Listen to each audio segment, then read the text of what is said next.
And everyone's open to suggestions and comments. I mean, every time we jam, for example, Nicole will say, "How about doing this?" And we try it and then see if it works. Then we'll do that. Or he'll say, "What was that, Richard?"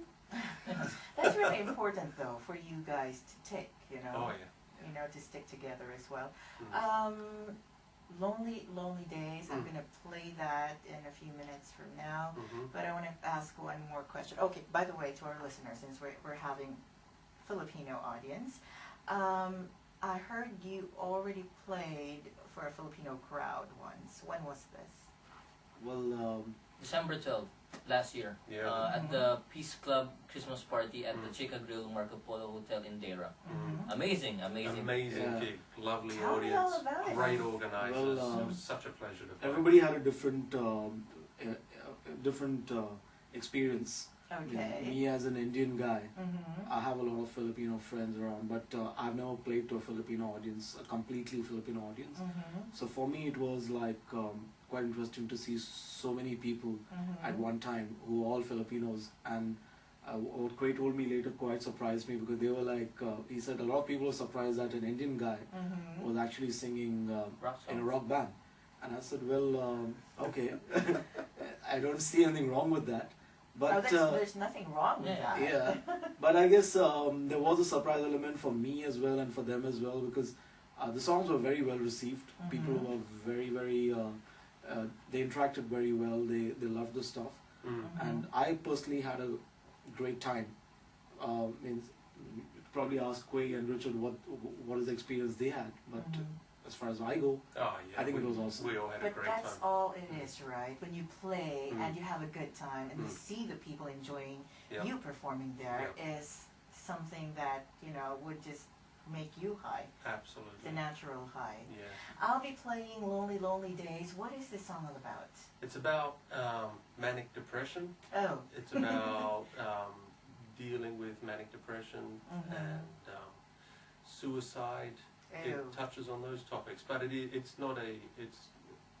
does have a hopeful side to it in the chorus. It's not a giving up song by any means. It's just a realistic look at the fact that manic depression does exist amongst the population, and at the end of the day, trying to punch through it just with sheer willpower to get to a better place mentally and emotionally, and to become a better person, and to become better in the process. So it's a hopeful song. It's a hopeful song. It's dark, but it's a hopeful song. Well, it's time that our listeners should listen to this, because I know a lot of them out there is just having that thing. There's Borrison Ivy with Lonely Days right here on the Filipino Rhythm, Dubai I 103.8.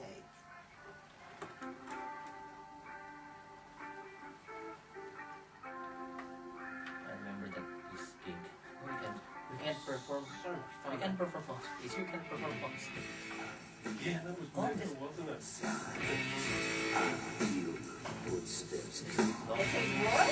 that's not me. That was the first vocalist. There's Martin happening. That's the big part. Yeah, good understanding. I don't know where to put you in though, because I have a band that I'm putting Battle of the Clubs. I will let you know. Is it a Friday, Thursday night? It's a Thursday night. You guys have time for that? Yeah, it's a Thursday night. It's a big part. Now we can perform 3 songs, not bad. What I'm going to do is that I'm going to check the schedule and I'll be playing your songs in the show, in the shows that we'll have on the radio.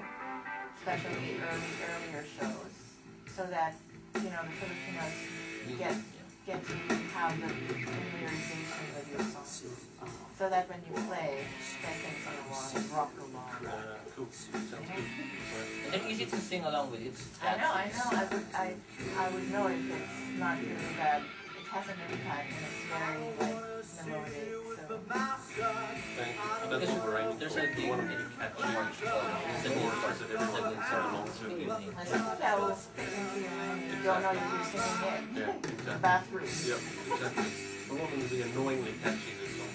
What time is the march to starting 7? It's gonna start at 9. But before that, we're gonna have like bands. So I'm just gonna have you a special guest. 3 songs, 4 songs, you'll be happy. You'll be happy. Do we need to have for Oh, I need your passport stuff. Okay, I will email it to you. We'll email to you.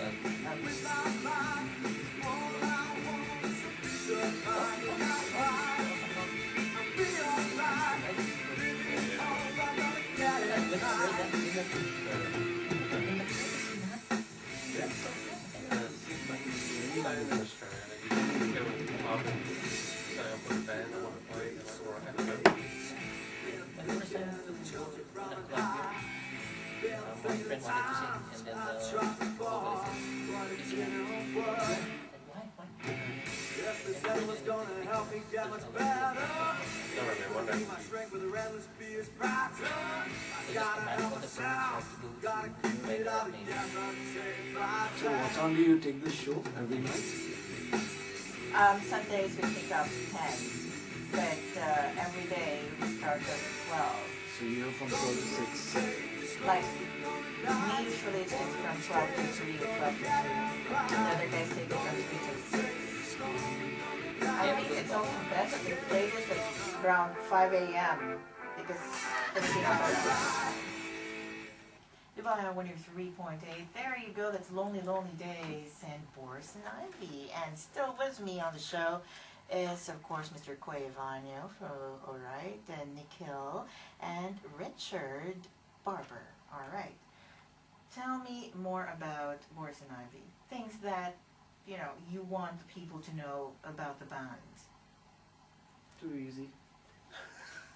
Too easy. What I'd like them to know. Too Well, easy. we were just discussing off air while the song was going. Our aim in the song is to write songs about everyday issues, poignant issues, issues that not frivolous issues. These are real issues.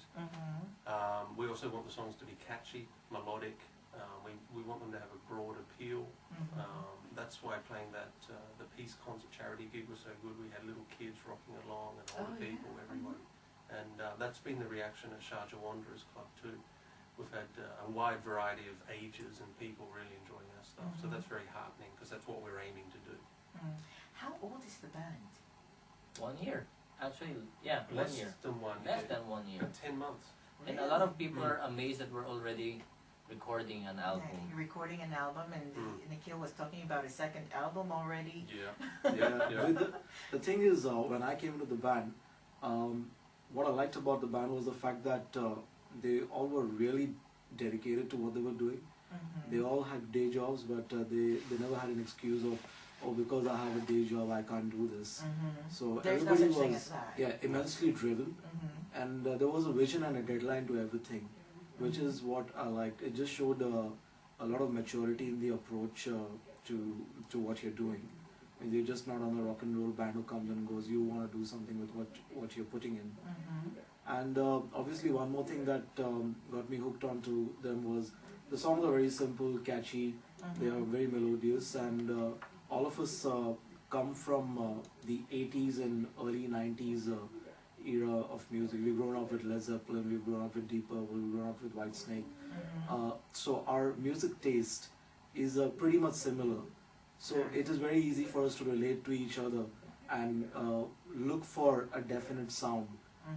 We don't have a huge generation gap. It's not that Quay is 12 years old and I'm 25. I look young. Yeah, he just looks young. But he's actually I wouldn't have he's not wanted you underage. to say like Led Zeppelin or Whitesnake because it would give your age, but I can't help it. Well, it's really sad to see that, you know, kids today don't have that foundation in music. And but anyway, I mean, it's a personal choice. But then the way I see that was the golden era, and that's where most of us took off from.